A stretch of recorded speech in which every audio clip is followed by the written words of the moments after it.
I'm Alan Winfield, Professor of Robot Ethics here at the University of the West of England, Bristol. Well, when I was hired at this university in 1991, I was hired as head of engineering research. And in fact, that rapidly became, within a few months, in fact, Associate Dean Research in engineering. And the big task that I had was to start some new research areas. And by chance, another colleague recently hired, Chris Melhuish, and I got together, and together with a third colleague, Tony Pipe, we all discovered we had an interest in robotics. And with a fourth colleague, Owen Holland, we started the lab. In fact, it was then called the Intelligent Autonomous Systems Lab here on the campus. In fact, it was, initially, I'm not kidding, we were in a corridor. So we had no space, so we had to do our experiments in the corridor, and once got told off by the services department of the university because we moved a drinks machine to make room for the corridor. But one of the advantages of doing swarm robotics experiments, we discovered, is that people like the cleaners and the dinner ladies would actually come and sit and watch the robots doing their thing, which was really interesting. A nice little bit of if you like, public engagement, if you like, yeah. without really I didn't appreciate that at the time. But it was a kind of partly serendipitous that a group of us were interested in robotics. The only one of us that had actually done robotics was Owen Holland, and his background was biological robotics. In fact, he was one of the founders of the field of what we now refer to as bio-inspired robotics. And, I very quickly realized, that actually this was an area not covered at all in this region. In fact, hardly covered anywhere in the UK. So, I figured that this was a good thing to try and start a new research group. And we grew from quite literally nothing to the lab you see now with more than 200 faculty and students. Oh, totally, yes. Oh, can you say a little bit about that? Well, sure. I read, science fiction as a boy, and I still read science fiction now. So, yeah, I grew up with Isaac Asimov and Heinlein and Frank Herbert and Larry Niven and all of those great classic, science fiction. Well, actually, even before their time, I was an avid reader of H.G. Wells, of Jules Verne especially. Mm-hmm. So, yeah, I really loved the idea of robots from a boy, and so it was very exciting to suddenly have the opportunity to start to work in this area. And of course, one of the beauties of being, as I was then head of research, is that, I could essentially decide a strategy. Mm-hmm. Of course, I had to get the university's support, particularly when we needed space and facilities. But fortunately, we were, really from the very beginning, we were able to win grants. And of course, that's a really good persuader as far as universities are concerned, university management is concerned. Yeah, and it's been a big evolution. So I started research essentially in the area that Owen co-founded, which is swarm robotics, swarm intelligence. And all of us actually, all four of us, if you like, the original founders of the lab, worked in swarm robotics in one way or another. And I continued to work in that area for some years. and still have a little bit of work in swarm robotics, but I've kind of moved away from that area now. So in swarm robotics, I was particularly interested in, if you like, the idea that a swarm of physical robots can help us to understand the natural phenomena of self-organization and emergence. And very quickly, as a research roboticist, I kind of came to the idea that I'm not really so interested in robots for their real-world application. I am, but I'm in a sense more interested in robots as scientific instruments. In other words, robots as a kind of microscope, if you like, for investigating properties of intelligent, natural intelligence, life, evolution, even culture. And I've had projects in all of those fields. So you know, I became very interested in exactly what emergence is and how self-organizing systems work. And if you like, the meta question of can robots be used as a scientific instrument? And that's a question I'm still working on. Yeah. So, and then to continue the story, not long after starting the lab, I got to know our science communication unit here in the university, already quite well known and you know, quite famous for work in public engagement, and it was a kind of marriage made in heaven, because robotics is fabulous as a medium, a vehicle for doing public engagement and science communication. I discovered that I liked doing science communication, and in a sense it's what professors should do. After all, what is a professor but someone who professes, someone who communicates? You know, I get very cross with professors who don't do any science communication, because as far as I'm concerned, they're not doing professoring, you know. They're not being professors unless they do science communication or public engagement in general. I don't just mean for science professors. And interestingly, that work in public engagement got me interested in ethics, robot ethics. It sensitized me to ordinary people's concerns with robotics and AI. You know, people used to ask me when I gave talks, so how intelligent are your intelligent robots? And there was always a kind of subtext, which is, and should I be worried? Yes. Of course, the answer was always not very, you know, and don't worry. But that really opened my eyes to the, if you like, the ethical and societal, broader ethical and societal questions about robotics and of course AI, by extension AI. So I then really kind of diversified, so that since I guess around 2010, so the last 8 years or so, I've been doing both, if you like, hardcore scientific research with robots in parallel with robot ethics. I led a project called Walking with Robots for several years, which was a kind of UK-wide public engagement project where essentially we networked all of the robotics labs in the UK and kind of opened them up, if you like, so that you know, children, families and so on were able to meet the scientist. In fact, you know, one of the events that we ran here in the Science Centre in Bristol, it was then called At Bristol. It's now changed its name. It's now called We the Curious. And we ran events called Meet the Scientist. We also ran open lab events so that people could come and we still do.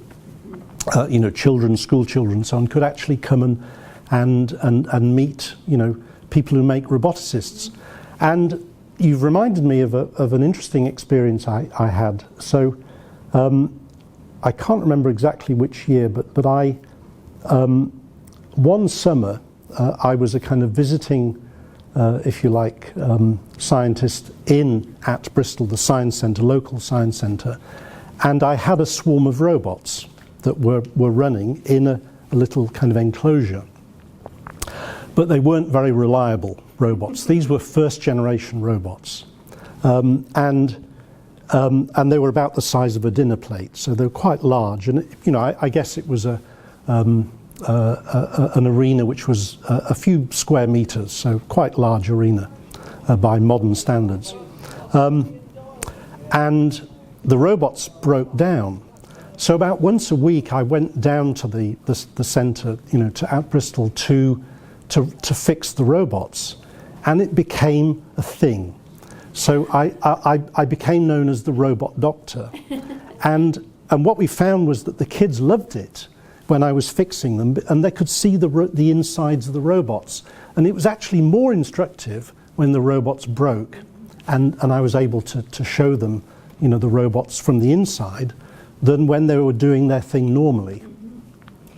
It's an interesting insight because on some level, it seems like some of the tensions between a lot of the metaphors or narrative descriptions that rely on science fiction draw our attention, and by our, I include myself because I'm not a technologist, to the upper bounds or the upper possibility of the systems, rather than the case that you're pointing to, which is the limitations of the systems. That's right, alongside their actual function. Yeah. I mean, Ela will know as well as I do that most of us are concerned with not very intelligent things. I mean, most robots are not very smart. Yes. And actually, the study of the intelligence and not very intelligent things is really instructive. Yes. Yeah. So often, I mean, there's a kind of, if you like, an unhealthy obsession particularly in the media, and by some scientists who should know better, with super smart robots and AIs, and I think that's a mistake. We certainly don't need to be worrying about super intelligence. We can't even make a robot that could make you a cup of tea in your kitchen. Yeah. And we're a long way from being able to do that. Yeah. So, and I discovered that now who was it? I think it's the. Correct me on this. The Wozniak coffee test, because he came up before I did with the same test. If a robot could come and make a cup of coffee in your kitchen, then you've really cracked it. I may be wrong. Is it Steve Wozniak? Yeah. So, but I'm nevertheless going to claim the Winfield tea test, being British, of course. Of course, keeping with your roots. Not very much, I think. Some, of course, yes. I mean, we all use search engines pretty much all the time, and those are little bits of AI. They're very narrow, very specialized bits of AI. Pretty useful, yeah. But in everyday use, I mean, it's pretty limited still. I mean, some of the AI tools we have are really great, and I'd be the first to agree. I think machine translation is remarkable. It means that I can read papers written in German or Chinese in a way that I couldn't have done, at all 20 years ago, and even 5 years ago. The machine translation systems were just not good enough to make sense. So for some people at least, if you like, experts or professionals, I think that they've made a big difference. But I don't think AI is as pervasive as we think it is. Yeah, that's a really hard question. I think things will change a lot, I suspect. And I hope in good ways. I mean, I'm an optimist, but I'm also worried. I mean, I'm particularly worried about some of the big ethical issues in AI, particularly bias. We now know, of course, that AI systems, particularly deep learning systems, the trendy kind of AI systems, only work because of large data sets. And it's very difficult to curate data to make sure that data is truly representative. Which is why you have dreadful examples of racial, bias, demonstrated by image recognition systems, for instance, which are truly atrocious, and they're entirely solvable, but only by curating data sets. So I think that's one problem, one big problem we should all worry about. The other problem is data ownership and data privacy. And of course, some of us knew this some years ago, but I think more and more people are waking up to the fact that, when we use services like Google and Facebook, we're kind of making a Faustian pact, if you like. We give away our data in exchange for these cool services and tools, and they are pretty cool. I don't use Facebook at all, but I do use Google a lot, and I think that needs to change.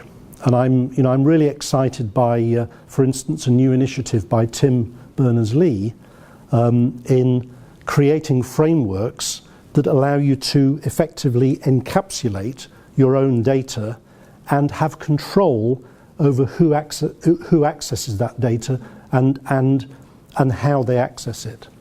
I think that we really need to take back control. I mean, I'm sorry, I hate that phrase, of course, because of its association with Brexit. But it's true, I think, in the internet. As far as the AI and social media are concerned, we really do need to wrest back ownership of our own data from the AI giants.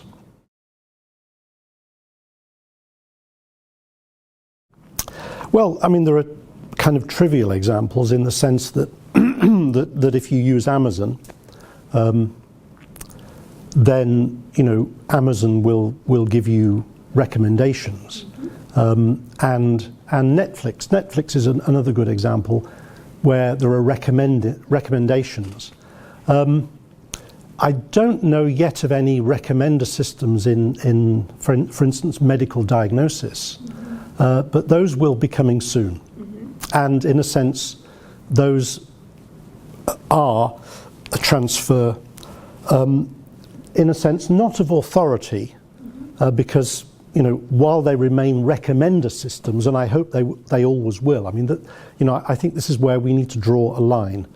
So, we should not have systems like a medical diagnosis AI that actually does the diagnosis. It should always recommend a diagnosis, if indeed at all, to a clinician who actually makes the decision. So I see these as augmenting and supporting human intelligence and human expertise rather than replacing it.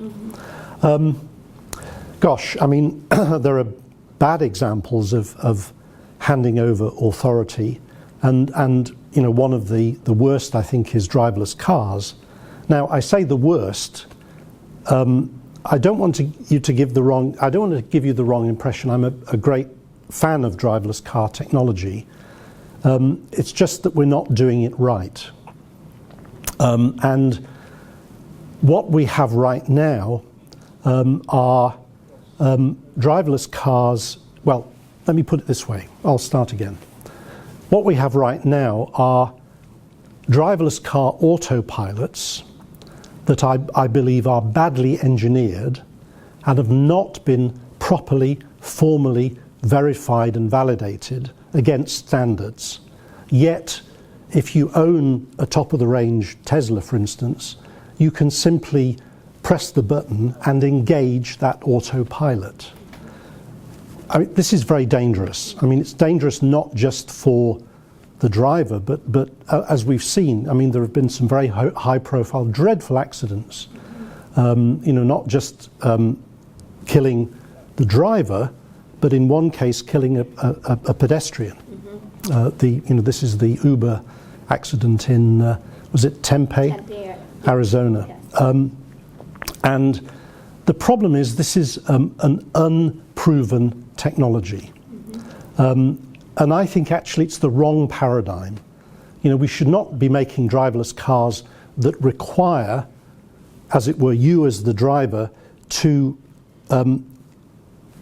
be in charge of the vehicle all of the time and be ready to take over at a moment's notice. The worst thing that you should ever do is give a human being nothing to do and expect them to pay attention all of the time. Of course, we expect that of airline pilots with airline autopilots, but there's a big difference there. Firstly, those airline pilots are trained in how to use an autopilot, and secondly, they generally have minutes to react. Whereas, of course, if you're on a freeway, you're traveling at speed, and if your car autopilot, sounds an alert and wants you to take over, you have a fraction of a second, which is not enough. And can you speak a little bit more on the details associated with that social organization?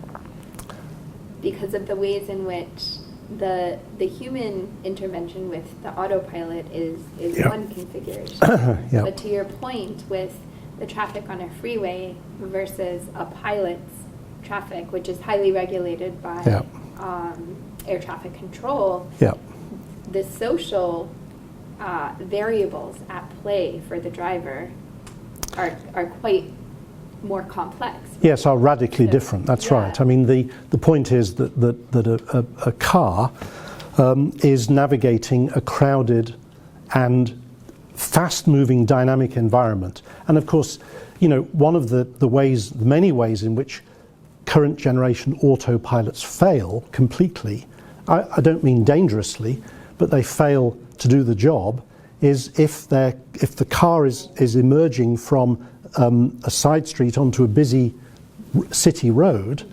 Now, what you and I would do as human drivers is we'd nudge our way out and we'd make eye contact. And as soon as you make eye contact with one of the drivers, they'll let you out. And that's essentially a human protocol, which is not in the highway code. It's something it's an emergent, if you like, social protocol that keeps traffic flowing. It means that you're not stuck waiting, for hours to emerge onto a busy, city street. It's an interesting twist on the swarm work. Exactly. From your early work, right? Well, exactly. It is kind of a collective behaviour. That's right. And I said at the beginning that I think that driverless car technology has enormous potential, but I think we should be working on the paradigm where there is no human control whatsoever. And if you like, the pod paradigm, which is where you literally just sit in the vehicle and it does its thing. Now, that's much harder, of course, to get that right. And I think, and as someone who works in standards, I'm currently working in, doing a fair bit of work in standards. I'm shocked by the fact that standards don't exist yet for driverless car technology. That means that we cannot, in fact, effectively, we cannot regulate. Regulation typically requires I'll say that again. Regulation typically depends on standards to which you can then measure the safety of the technology.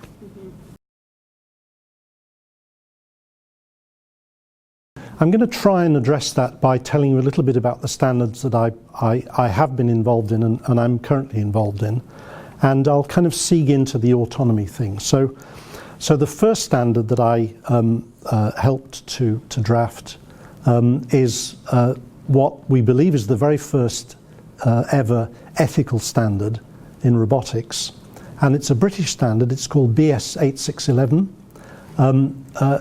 Guide to the Ethical Design of robots and robotic systems. And of course that includes autonomous systems. So what is 8611? Well, it's basically a method, a kind of toolkit for doing what we call an ethical risk assessment of a robot or robotic system. And I think that's a great starting point. I would like to see an environment where every robot and AI at a very early stage of development goes through a process of ethical risk assessment. Now, what kind of risks am I talking about? Well, in BS 8611, we, if you like, brainstormed a whole bunch of risks, ethical hazards and ethical risks. And they cover everything from robot addiction, for instance, robot dependency, robot deception, as well as the obvious ones like loss of employment and environmental factors, sustainability, repairability. So a very, very broad-ranging set of ethical risks that go from the very personal through societal, economic, and ultimately environmental risks. So, I think that that's a really good starting point. If you like, for me, that's a baseline standard that should apply to all autonomous systems, because it makes you ask questions about those systems. Now, within the IEEE Standards Association, and I'm sure you're aware of the ethics initiative that the IEEE started a couple of years ago. We're developing we have developed a thing called ethically aligned design, and in turn that's spinning out a whole bunch of ethical standards in robotics and AI, and they're so-called human standards, which I think is a really, really good way of describing those standards. Standards that put humans at the center, not the technology, but humans, and really try and kind of embody the principle that AI should benefit humans, both individually and societally, and increase well-being. I mean, that's a fundamental goal, if you like, that we have in robotics and AI. Now, I'll tell you a little bit about one of those standards, but first I'll tell you about P7000. So they're called the P7000 series. So P7000 is itself an ethical design method. So in a sense, IEEE P7000 is, if you like, the IEEE's equivalent of BS 8611. I think it's going to be more expansive. I haven't read it yet. It's still in draft. They all are. But that's, again, an important baseline standard. Now, the one that I'm leading is called P7001. And that's called transparency in autonomous systems. So it's a standard about transparency. And it's based on the radical proposition that it should always be possible to find out why an autonomous system made a particular decision. Now, that's of course very easy to say, but hard to do. It's also controversial, and you'd be surprised how many AI people go, whoa, you can't do that. That means that we can't use a lot of AI systems. Well, my answer to that is, well, it's okay. I don't mind AI systems if they're doing non-critical things, like video games, or playing Go or chess or something like that, or even recommending what movie you might like to watch or what book you might want to buy. That's okay. But if that AI is driving my car, then it certainly does need to be transparent. Or diagnosing illness, perhaps. Or diagnosing illness. Actually, there are many examples of what I call safety-critical AI. Mm-hmm. So it isn't just physical systems, it's soft AI systems And governmental AI systems. So if an AI is recommending, for instance, prison sentences, if it's recommending welfare payments, if it's recommending immigration status, then those are decisions that have real human impact and should come under the category of safety critical, even though traditionally we reserve the name safety critical for physical systems that might cause injury, but actually, harms. It can cause institutional harm. Exactly, yes. It's scaled. That's right. Because So of the rapidity of the exactly. Repetition. Of That's decisions exactly that are right. I mean, scaled. harms don't have to be physical in order to be real harms. Harms can be psychological, emotional, societal, as you say, institutional.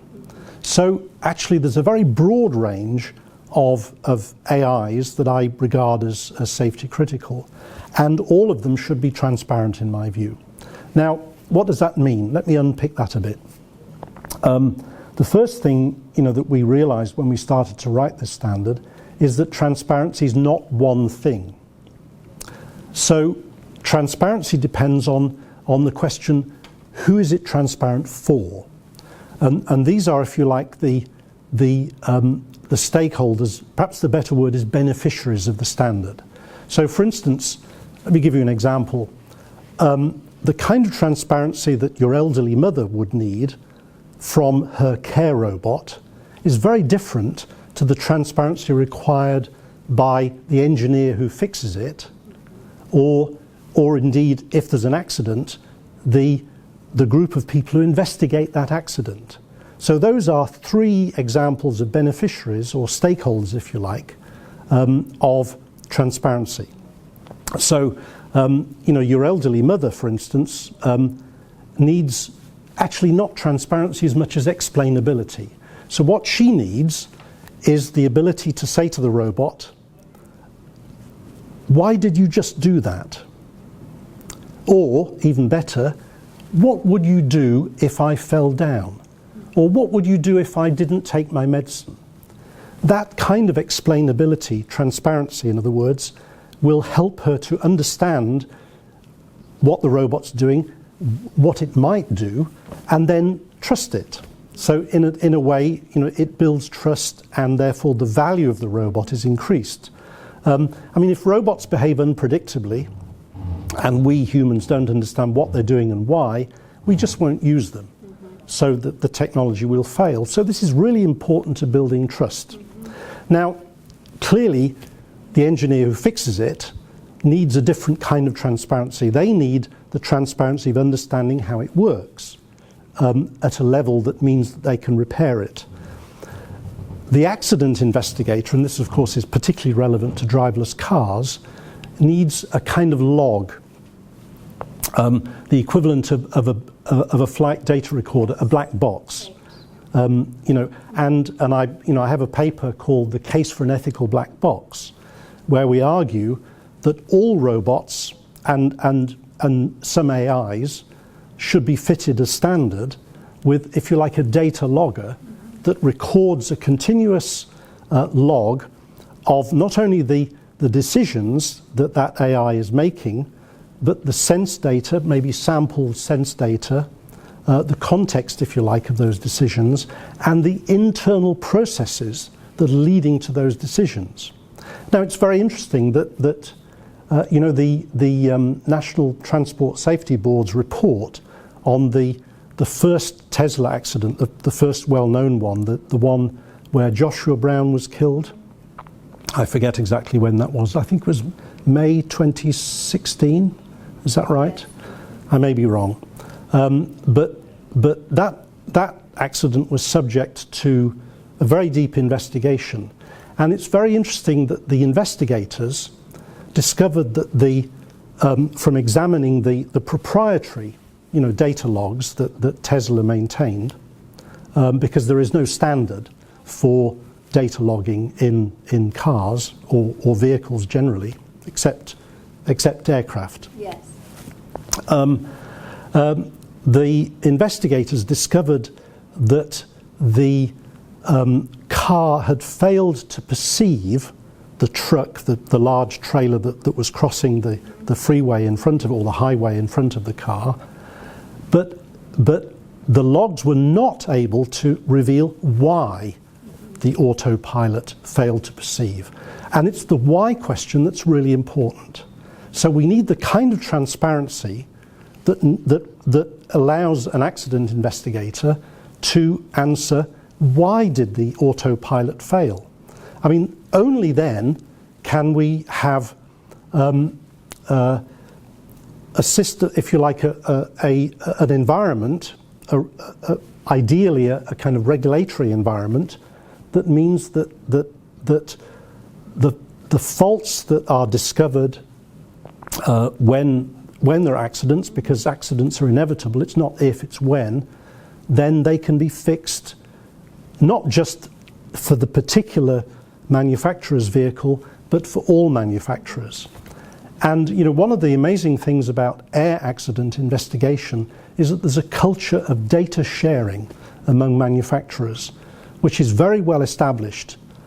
In fact, in air accident investigation, there's a kind of a motto which is very powerful, that goes that anybody's accident is everybody's accident. And we need to move to that culture in robotics and AI, and I'm sorry to say we're far from that. Now, let's get back to the question. Of course, transparency is only one aspect of autonomy, and there are other aspects of autonomy that we need to have standards for. And some examples are standards for fail safety, for instance. Standards that tell us how we prove the safety of an autonomous system. Now, a lot of people will be surprised that we don't already have those. It's because it's really hard. It's extremely hard. I mean, there are standards, for instance, emerging new standards for things like lane assist in driverless cars, but that's as far as it goes. Now, lane assist is just one little piece of autonomy for a car, not a driverless car, but a regular car.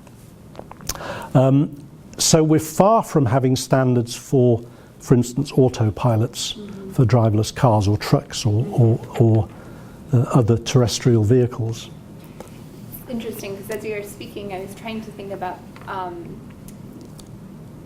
in my mind at least, we move from standards to identifying accountability. Stakeholders exactly. Would be responsible. And the ways in which that could also be an emerging labor market on some level. Exactly, because yes. of the sheer scale Sure. of work that would need to be done. Absolutely the right, management yes. of the data, and also the varied mechanisms for gathering that information. Absolutely that agree. Is sometimes quite tactile and not necessarily going to be taken by another AI system necessarily. No, you're absolutely right. And I'm wondering, as you're starting to work with IEEE, what strategies have been discussed even at the lowest level in terms of where you begin those conversations with who would be accountable? Do you start at the governmental level by that initial education campaign on what these systems actually are? Of the fundamental ethical principles that have been, if you like, articulated by IEEE, one is that systems should be transparent. Another one is that systems should be accountable. And we realized very early in developing those principles that, of course, you can't have accountability without transparency. If you don't know what's gone wrong and how it's gone wrong, you can't figure out who's responsible for that. But one thing is very sure: the system itself, the AI, is never accountable. It's always humans. Humans or collections of humans, companies, organizations, institutions, or even governments. And I think kind of, you're asking me a question which is really a little bit above my pay grade, if you like, in IEEE. Admittedly fair question, but on some level, I think it's where we're headed, especially the richness of the work that you're doing in regards to standards. But I know that that Konstantinos, the director of the Standards Association and the leads on this initiative are having these conversations. At governmental, for instance. I mean, in fact, I shared one of those conversations with Konstantinos when we both gave oral evidence to the House of Lords Select Committee on AI just 6 months or so ago. So we have to have multiple conversations at all levels, if you like, from central government through to standards bodies, which we're doing, to regulatory authorities, and at a broader societal level. Because, there needs to be, and this is where we come back to public engagement, there needs to be a conversation in society so that we, as a public, can be aware of the risks and can therefore lobby our representatives to make law on our behalf. But people often say to me, well, how can standards get enforced? And often, interestingly, you don't need regulation. So there's a really nice piece of soft governance which I've been advocating for. So governments typically procure a lot. In this country, the National Health Service procures an enormous amount of stuff. And a lot of that, increasingly, will be robotics and AI technology. Now, what we can do in that procurement process is that if those procurers specify it as a condition of tender that those systems should comply to these standards that we've been talking about, then that makes a big difference, because the prime contractors will then in turn feed that requirement down the supply chain, and for large procurers like government, it means that those standards become embedded really rather quickly. It could also be perhaps integrated into expectations for grant proposals for developing. Exactly right. That's exactly right. So the point is, you don't need to make standards law in order to make them effective. They can become de facto required, if you like, mandated, just by virtue of procurement. And I wonder if we can, as we start to close the interview now, if I can ask you to speak a little bit about the ways in which your position as a professor and working at this beautiful facility that we just walked through with 40% women in your lab, how does your work as an educator also shift this culture in regards to thinking about embedding many of these principles and questions from design phase at research to these higher levels of shifting of the entire paradigm? Yeah, absolutely. And I think, as an educator and erstwhile teacher, I don't do teaching so much these days, I think that it's really important we embed ethics education at all levels of technology teaching and training. I really like the phrase ethically aligned design. What we ideally would like to see, and I'd like to see, is a new generation of developers and technologists who are ethically aware and, in a sense, build, therefore, design ethics in from the very beginning. Now, that isn't the case right now.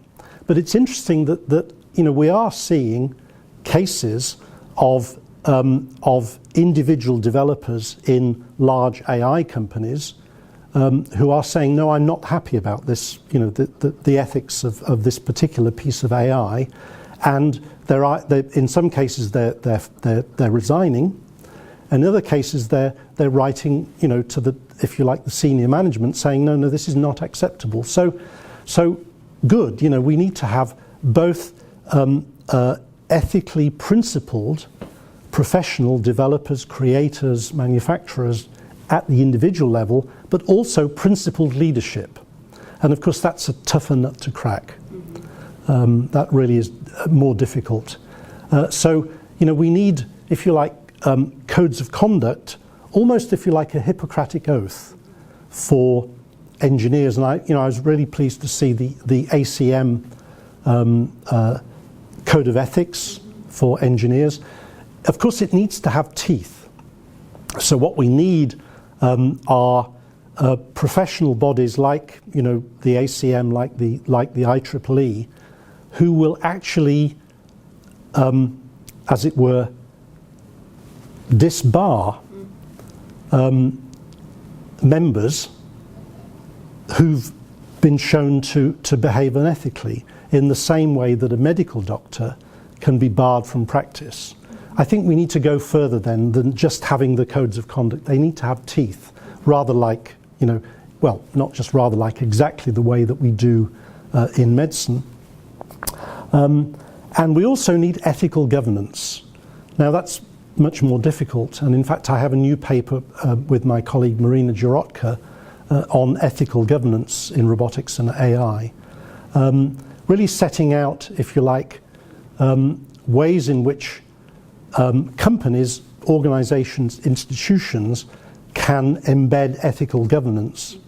And that we suggest a whole load of measures that they should implement. What we've seen in the last 2 or 3 years is a kind of explosion of ethical principles, which is great. It's really great. But of course, principles are not practice. What we need now is to move to the next stage where those principles are actually put into effect, put into practice, and that's ethical governance. And we're not there yet. I'm particularly interested in a technology which we call simulation-based internal models. So for a couple of years, what we've been doing is putting a simulator of a robot inside that robot. Now, it's an odd thing to say, but it kind of makes sense. Because we already have robot simulators, so robot simulation is a standard technology. We use robot simulators all the time to test ideas and so on without having to try them out on the real robot, because real robots are expensive and often it takes longer to try them out.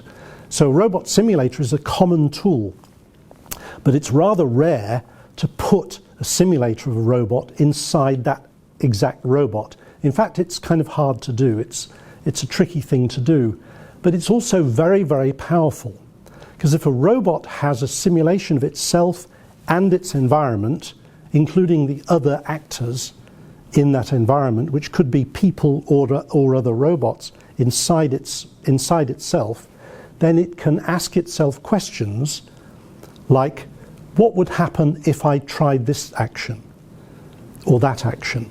So in other words, it can model the consequences of each of its next possible actions. And we call this a consequence engine. It means that we can make robots that can predict the future. They can anticipate the future. And we've tested this in several different ways, some of which are really very exciting. So one of them is making very simple ethical robots. Now, for different reasons, I'm not sure I think ethical robots are a good idea, but nevertheless, scientifically, we've shown that it is possible to make robots that can make simple, very simple ethical decisions based on predicting the future. Are they predicting, so this is where we fall into semantics, yeah. Rather than predicting the future, they are predicting their future? Yes, not just their future. Particular to their... Yeah, so let me give you an example. If you're walking down the sidewalk and there's a hole in the pavement, a hole because of roadworks or something, or builders or whoever, maintenance guys are doing something, and you see a child about to fall into that hole because they're not looking where they're going, maybe they're peering at their smartphone, you will probably try and intervene to prevent them, from falling into the hole in the ground. Now, why is that? It's not just because you're a good person. It's because you have the ability to predict the future, not just your own future, but her future too. You can predict that if she doesn't notice the hole, she'll fall into it and come to harm. But that's learned behavior by virtue of an individual's relationship to the world. That's true. As well as social engagement. It is, that's true. But we can program a simple robot, very simple robot, with the rules. The simulator, of course, will have in it, if you initialize it, the hole in the ground. And it means that the robot, the ethical robot, can predict if another robot, which is pretending to be a human, not looking where they're going, might fall into the hole, and can decide what to do on the basis of that prediction. So that's very simple ethical behavior. But we've also shown the same technique for just safe behavior. So a robot can be safer if it can predict what might happen to it and what's going on around it. And the analogy is you walking down a busy corridor in an airport where everybody else is coming in the opposite direction. You'll navigate by essentially predicting, and that ability is useful also for driverless cars, of course. There's another example. Transparency question. That's right, yes. Right. But we've also discovered that the same approach can be used to build robots that can imitate not just your actions but your goals by simulating what you're trying to do and how it would do what you're trying to do. So the imitation of goals, which is quite interestingly different to the imitation of actions. And perhaps the most interesting, if you like, application of this is that if a robot has a simulation of itself and others inside itself, then it can answer questions, the questions I talked about earlier, like why did you just do that? And what would you do if? So I think that simulation-based internal models are the key to explainability for social robots. And I think that's perhaps the most exciting practical outcome. I mean, there are other scientific questions I'm interested in, so for instance, I have a recent paper called Experiments in Artificial Theory of Mind. So I'm proposing in that paper that a simulation-based internal model is a theory-driven, realizable, computational model of theory of mind. In other words, artificial theory of mind. That's controversial, but interesting anyway. Yeah. So I hope it's interesting.